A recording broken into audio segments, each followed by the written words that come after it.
one thing I'd like to start talking about are radians. Do you know what those are? No.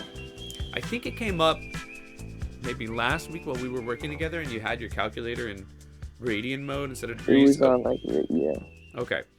So the reason that we have these two different modes is that basically equivalent numbers in trig can be talked about in literally two different ways, in both degrees and radians. And very simply, if we ever have 180 degrees, and obviously that would be in degree mode, that is exactly equivalent to what we call pi in radians. Okay. Okay? So it's like we're speaking two languages while we're working in the same part of math. And you just got to kind of get used to it. We're constantly going back and forth between degrees and radians when we work in this field. Okay? So let me just show you on a circle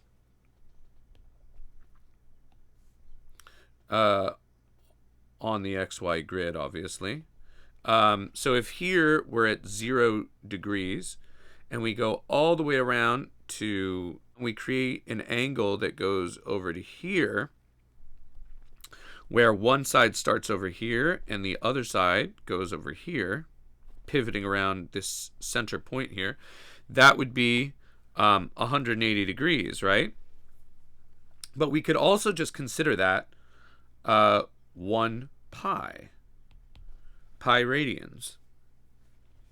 If we then continue that angle and go around further, all the way back to 0, that could either be considered 0. It could also be considered 360 degrees, obviously, right? Because it's going one full revolution. But it could also be considered 2 pi radians. If that angle were to continue looping around back over to here, that could be considered 540 degrees, or it could be considered 3 pi, right? And just one last example, or just to further the point, if we continued around again, we would be at 720 degrees or 4 pi radians. Pretty clear, right? Yeah. A simple conversion, and this is something, it's really simple, but it's something we need to make sure that we know, is we can just create a fraction where we say like pi radians over 180 degrees, and we can just throw that into a proportion, right? So if we know that we've got, for example, 540 degrees, we can see that we've multiplied this guy over here times 3. So if we've done that on the bottom, we would multiply the top also by 3. And we would know that we have that 540. If somebody were to ask you, how many radians is 540 degrees? You would know that it's equal to 3 pi. Another way to do that would be like that exact same question, right? Would be if we have 540 degrees, we can just multiply by pi over 180. If we did that, we would see that it would cross cancel. The 180 would become a 1, the 540 a 3, and we would have 3 pi as the number of radians. If we went the other direction, we can do exactly the same thing, but flipping the fraction.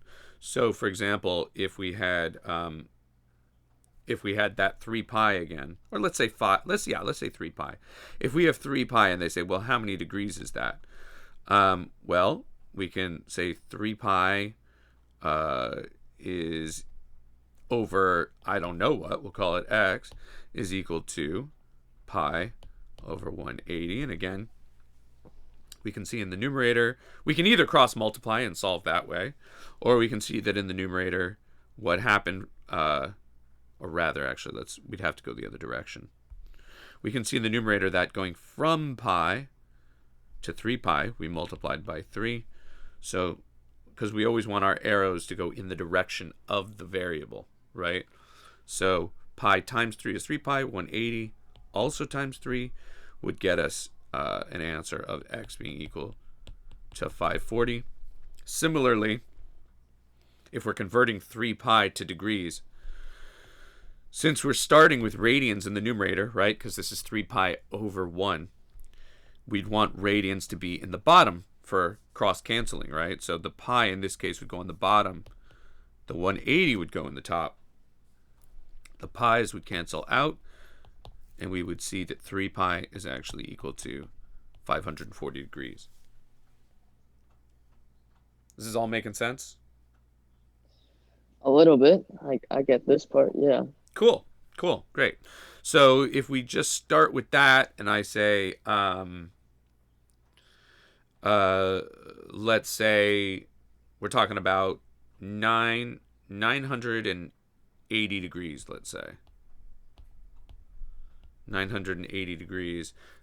What is that in radians? Is how many radians? Okay. How would we do this? How would we make the conversion? I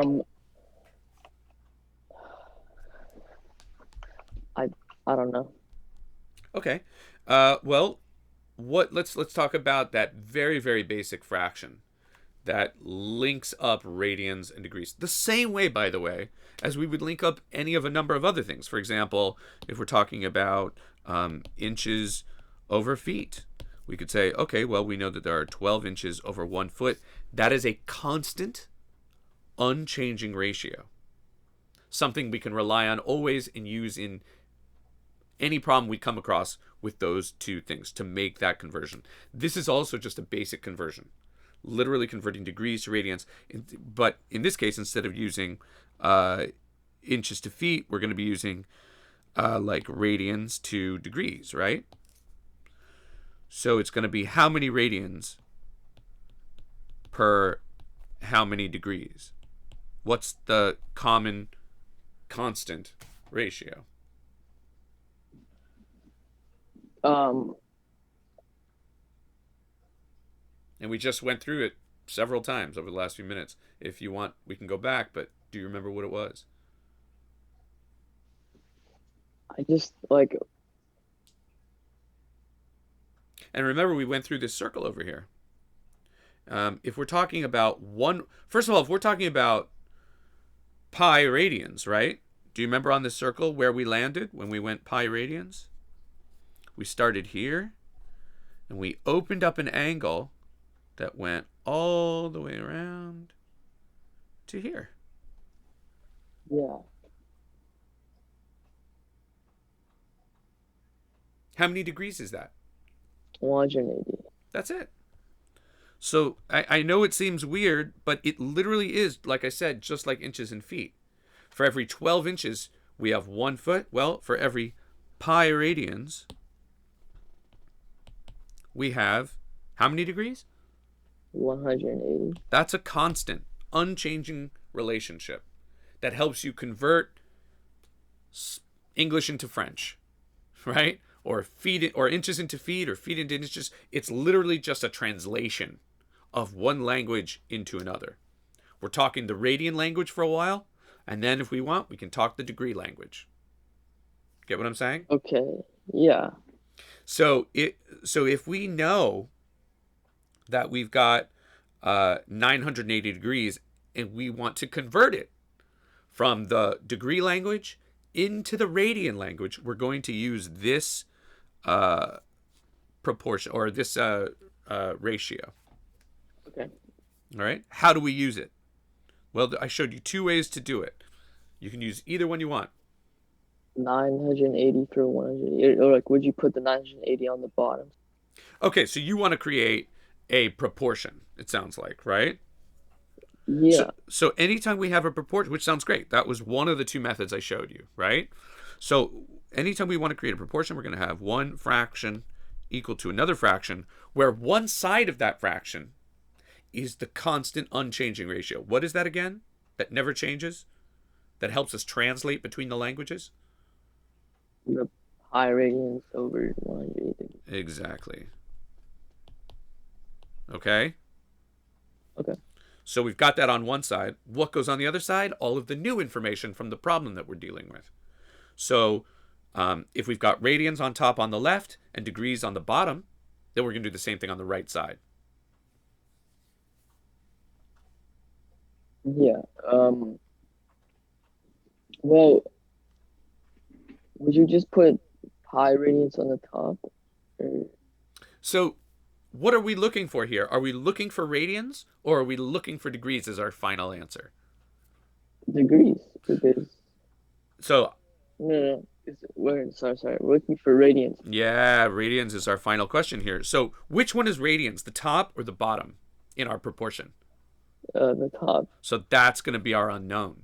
Since we're looking for radians, the radian spot. So we're not just going to put pi up there because we don't know how many X. pi it's right. Making sense? Yeah. Cool. What goes on the bottom? 980. There we go. And I think the rest is fairly straightforward. Although I gave you kind of like a weird degree measurement here. How are we going to solve this? Can we just cross multiply? Sure. Okay, cool. It would be 180 x degrees. 180x. We can just at this point call it 180x. X equals 980 pi radians. Great. And then We just divide 980 by 180. great. On the left it cancels out. We're left with just x. On the right, what do we do? We divide 980 by 180. Yeah, and I'm fine with you using your calculator if you need to round. Yeah, it's not gonna be. It's like five. It's 5.4 repeating. So 5 point what? it's 5.4. Exactly. No, repeating is 5.4. 5.4 repeating. 5. Okay. So we'll just for now we'll just say it's approximately 5.4 pi as our final answer. Okay, cool. Got it? I made up 980 degrees. It's not a pretty answer, but it's an answer. All right. Yeah. Good. Would there have been another way of solving that? What would it have been? Do you remember what solution 2 was? You don't have to do the other one, at least not right now. But I'd like you to be familiar with it. Feel like, oh, I can use that if I need to. Can we go over it one more time? Yeah. So again, we're starting with 980 degrees, right? I'm just going to put a little squiggly here. So if we're starting with 980 degrees, 980 degrees, is 980 in the top or the bottom of a fraction right now? Is it even a fraction? No fraction. Well, It's right. not a fraction. And yet there always is a fraction, even when there's not a fraction, right? Right? Because what's always under any number we're looking at? Always. 1. There's always a 1 there, right? So we can assume that it is a numerator, right? Because there's always this invisible 1 just hiding right here, right? Yeah. Okay. Now, if we have degrees in the top, since we're going to be multiplying right now, where do we want degrees so that degrees can cancel out? And We want degrees on the bottom. right, because in cross canceling, we cancel diagonally, right? So what is that ratio that we're constantly using in radian, to degree translations? It's 180, Yes, 180 right? degrees over pi radians. Right. So it can either be it can either be 180 over Oh, pi, damn. or it can be, what's happening? No, nothing. Or it can be pi over 180, right? Just depending on the problem that we're doing, depending on how we're making the translation. Does that make sense? So which one do we want? Well, we just agreed that we want degrees in the bottom. So we want to have, what is it again? The one on the right, it's pi over 180. Exactly, right? And as you can see, if we just go straight through here with our multiplication, we'll end up with what? We'll end up with 980 Pi over, over 180. which you can see is exactly the same as what we were dealing with just a couple minutes ago. Is this all making sense? Yeah, so far. Yeah. All right. Great. Perfect. So let's just do one more translation. So if we say, I gave you degrees last time, so let's say I give you radians this time. So I'm going to say, yeah, so let's say 7.5 pi is what in degrees? Okay.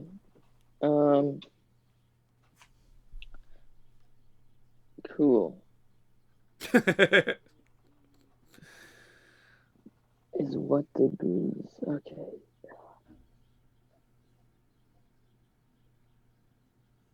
There's two methods, right? What are the two methods again? Remind me. One is creating a, Proportion. and the other is multiplying by the ratio, right? Multiply.